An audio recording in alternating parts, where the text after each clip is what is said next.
Welcome back. I hope you've cleared your schedule because what we're about to discuss isn't just a list of software, it's a tour through the experimental graveyard of the 1990s. We are looking at the cartridges that pushed the Super Nintendo Silicon to the absolute breaking point, games that dared to be weird, difficult, and philosophically dense while the rest of the world was busy chasing Italian plumbers and blue hedgehogs. Take your seat, open your mind, and let's begin the autopsy.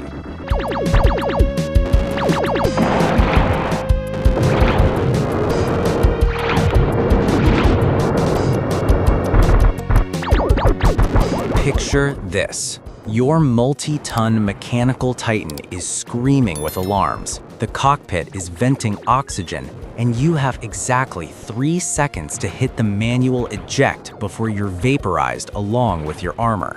Most people mistake this for a Cybernator sequel, but LucasArts did something far more subversive here. They introduced the concept of the pilot. In Metal Warriors, your mech is not a permanent body, it is a resource. You can and must eject from your suit to navigate tight corridors, flip switches, or, most importantly, hijack an empty enemy mech sitting in a hangar. This creates a psychological layer to the combat. When you're in a Havoc suit, you feel like a god. But the moment you're forced to eject and jetpack across a gap as a tiny, vulnerable human with a pea shooter, the game shifts into a high-stakes stealth thriller. It understands the weight of machinery. When your mech lands a jump, the screen doesn't just shake, it groans. It is the definitive 16-bit mecha experience, a game that taught us that the most dangerous part of a tank is the desperate person trying to find a new one.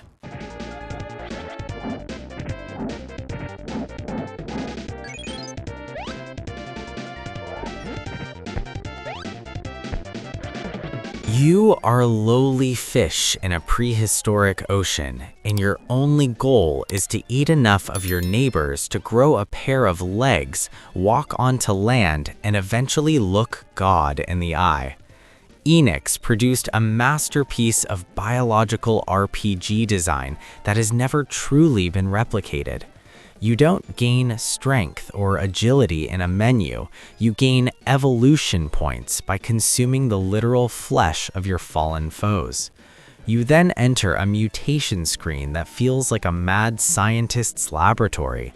Do you want to evolve a dual-horned head for ramming damage, or perhaps a long neck to reach enemies from afar? The game spans 5 geological eras, and each one forces you to readapt. One moment you're a shark-like predator, and the next you're a clumsy amphibian trying to survive a volcanic eruption. It is grindy, yes, and the boss fights are notoriously punishing, but the thrill of seeing your custom-built creature transform from a literal fluke into a sentient mammal is an unmatched 16-bit high. It's a savage, beautiful simulation of Darwinian survival that proves the price of progress is usually paid in teeth and claws.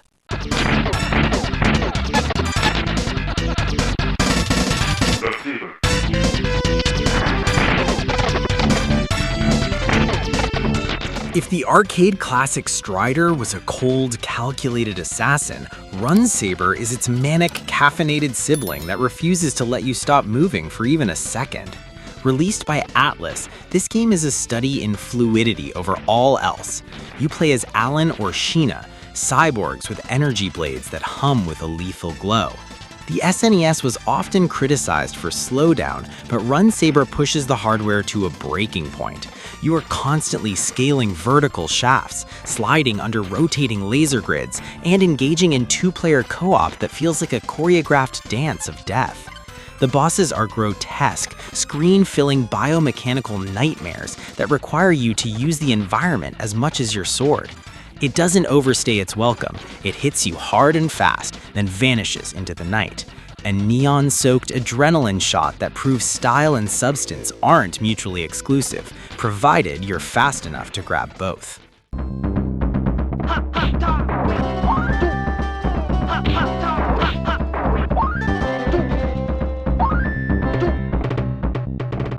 Forget walking on the ground. Imagine a world where the walls, the ceilings, and the very air are your playground, and gravity is merely a suggestion you choose to ignore. Sony ImageSoft's Skyblazer is a masterclass in kinetic flow. As the protagonist, Sky, you possess a movement suite that puts modern platforming mascots to shame. You don't just jump, you cling to walls like a spider, dash horizontally through the air, and chain magical attacks that pause your descent just long enough to clear a gap. The levels are designed as vertical and horizontal playgrounds, specifically built to be solved through movement. One stage might have you navigating a flooded temple where the water levels shift, while another has you soaring through a sky fortress. The game utilizes Mode 7 effects to create a sense of dizzying height, making every leap feel like a genuine risk. It's one of the few games where getting from A to B is actually more rewarding than the boss fight at the end. It is a soaring achievement in 2D physics that remains the gold standard for how a character should feel in a digital space. You aren't a warrior born of prophecy. You're a nerdy kid with a wrench who builds his own heroes in a basement because he's too smart to do the fighting himself. Before the world knew what a pocket monster was, Enix gave us the joy of custom robotics. In Robotrek, you are an inventor's son who constructs up to 3 distinct robots. This isn't just cosmetic. You allocate data points to their stats, choose their weapon loadouts from swords to giant hammers to laser cannons, and program their combat macros. The game is dripping with a bizarre, offbeat humor. You'll spend half your time fighting a shadowy organization called the Hackers, and the other half trying to figure out why everyone is obsessed with Elvis. But underneath the jokes is a deep, rewarding tinker loop. You go into a dungeon, find a new scrap item, rush back to your lab, and spend 20 minutes agonizing over whether to give your robot more speed or a bigger shield.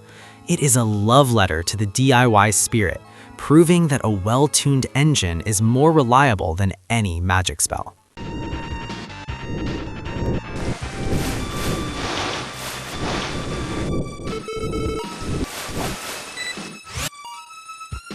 Your enemy doesn't have a health bar or a weakness to fire. It is the fire, a living, spreading chemical nightmare that is currently eating the building you're standing in.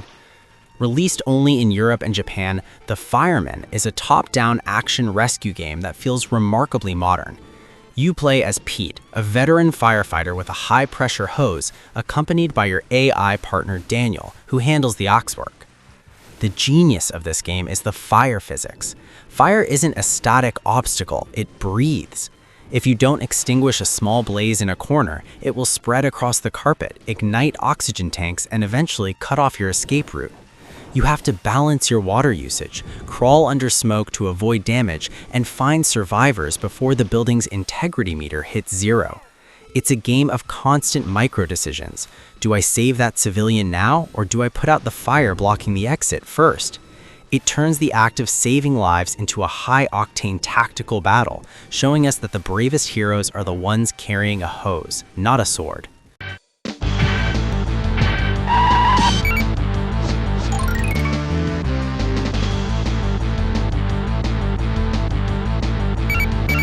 What if you took the speed of Sonic the Hedgehog, the stunts of Tony Hawk, and the physics of a unicycle, then mashed them into a neon-soaked pipe dream that moved at 200 miles per hour?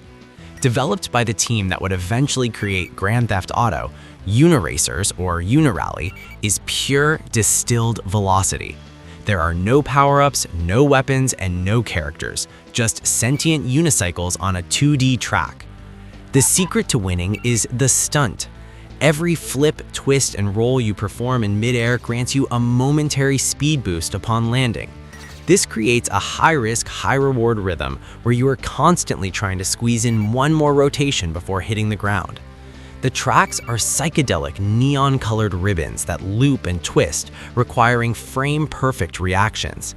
The game was famously buried by a Pixar lawsuit over the unicycle designs, which is a tragedy because it is arguably the most pure racing game ever made for the SNES. A frantic, one-wheeled masterpiece of momentum that ignores the rules of gravity and the laws of corporate copyright alike.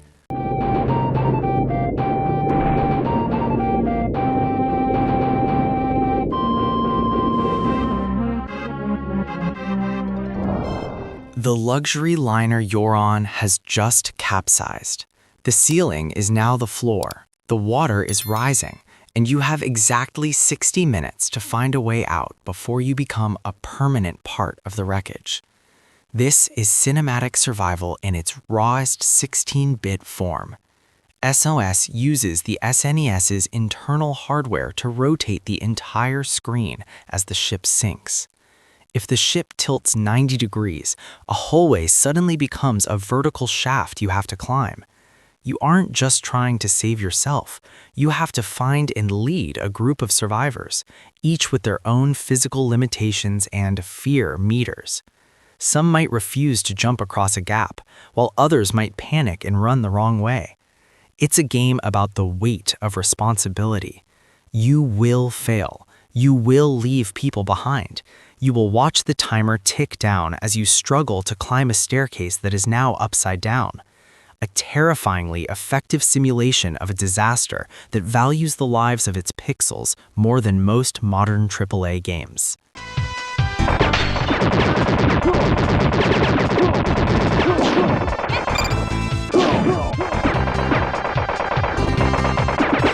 It's a classic Western standoff, except your opponent is a 3-story tall robotic tank, and you're armed with a double jump and a Gatling gun that can melt steel. Natsume's Wild Guns is the pinnacle of the gallery shooter genre. You control your character's horizontal movement and their crosshairs simultaneously, which feels like trying to rub your head and pat your stomach while someone throws bricks at you. It is a game of incredible mechanical density.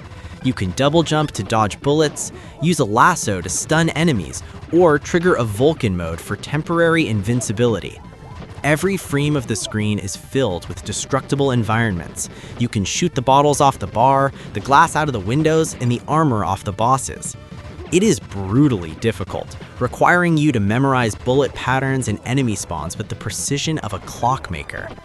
A steampunk Western symphony of destruction that demands your absolute focus and rewards you with the most satisfying explosions of the 16-bit era.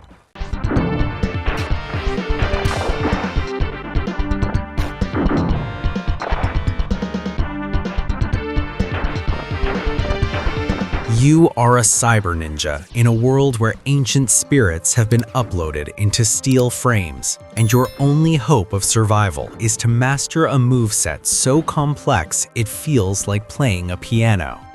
Hagane is often called the hardest game on the SNES, but that's a simplification. It's the most exacting. You have 4 weapons, a sword, a chain, bombs, and kunai, and a movement suite that allows for somersaults, slides, and wall clings. The game expects you to use all of them. It is a relentless gauntlet of industrial feudalist nightmares. The sprites are massive and detailed, and the soundtrack is a haunting blend of traditional Japanese instruments and industrial metal. It was released late in the SNES lifecycle, meaning the developers were using every trick in the book to push the hardware to its absolute limit. It's a game that doesn't just ask for your attention, it demands your mastery. A razor-edged relic of a time when difficulty was a form of respect between the developer and the player.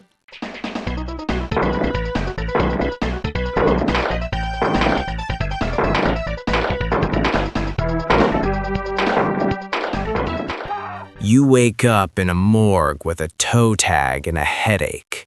You don't remember who you are, but you know you have a neural link in your brain and a city full of orcs, mages, and hitmen who want to finish the job. Forget the Genesis version. The SNES Shadowrun is a completely different beast. It's an isometric action RPG that plays like a noir detective novel. You use a keyword system to interrogate NPCs. You hear a name, ask people about it, and unlock new leads. You're navigating a rain-soaked Seattle where you can hire mercenaries, street samurai, to protect you while you deck into the Matrix to steal corporate secrets. The cyberspace segments are bizarre and abstract, perfectly capturing the 90s vision of the internet. It is moody, atmospheric, and incredibly mature for its time, dealing with themes of corporate greed, loss of identity, and the literal magic found in the gutters of a high-tech society. A neon-lit 16-bit fever dream that proves the most powerful weapon in the future isn't a gun, it's the data in your head.